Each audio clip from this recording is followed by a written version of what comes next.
An integral and one of the most important parts of substantive evaluation is a financial or financial and economic, also known as the cost-benefit analysis.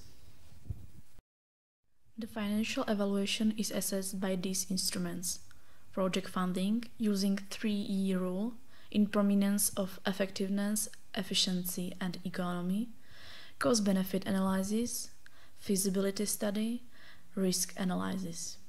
These tools are defined at the level of each call. First, we are going to introduce the basic terms used in financial evaluation of projects. It is important to know which expenditure can be considered as eligible and what types of expenditure do we know.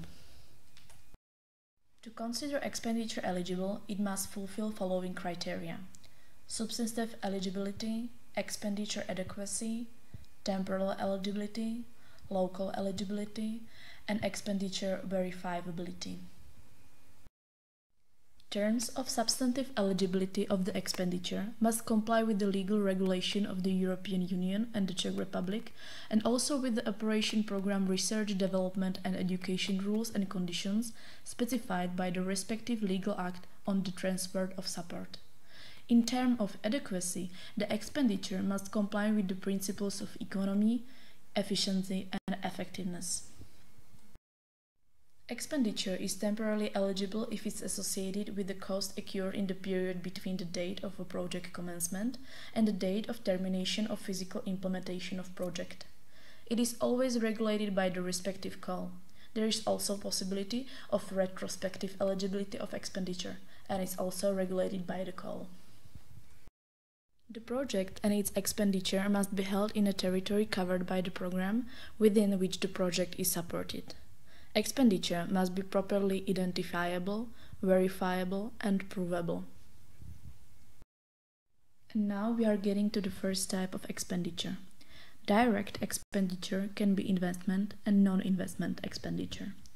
Investment expenditure include land, but it's eligible only under Priority Axis 1 and Priority Axis 2, buildings and constructions, but there's eligibility only under Priority Axis 1 and Priority Axis 2, plant and machinery, hardware and personal equipment, intangible fixed assets.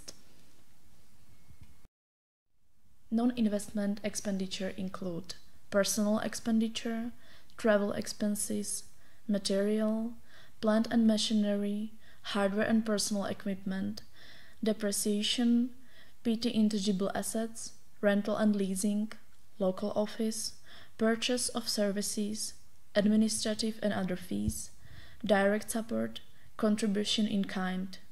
It is regulated by the respective call which of the types of expenditure may be seen as indirect costs. The amount of indirect costs is derived as a flat rate. Indirect costs are not reported by the beneficiary during implementation. These are several types of indirect costs, such as cost of services activities, payment of energy, rent, local office, domestic business trips of the implementation team, costs associated with the project administration, and other costs as specified by the respective call. The rate of indirect costs of project from the European Social Fund is defined based on the amount of direct expenditure as shown in the following table. The table can be found in Rules of Applicants and Beneficiaries in general part. The flat rate of indirect costs of project from the European Regional Development Fund is defined either individually for each project or based on a conducted analysis at the call level. The flat rate of indirect cost must never exceed 25%. In case of individual determination of indirect costs, the applicant edits the budget in the breakdown to administrative expenditure and the other expenditure. Then, the budget is assessed in the project evaluation process.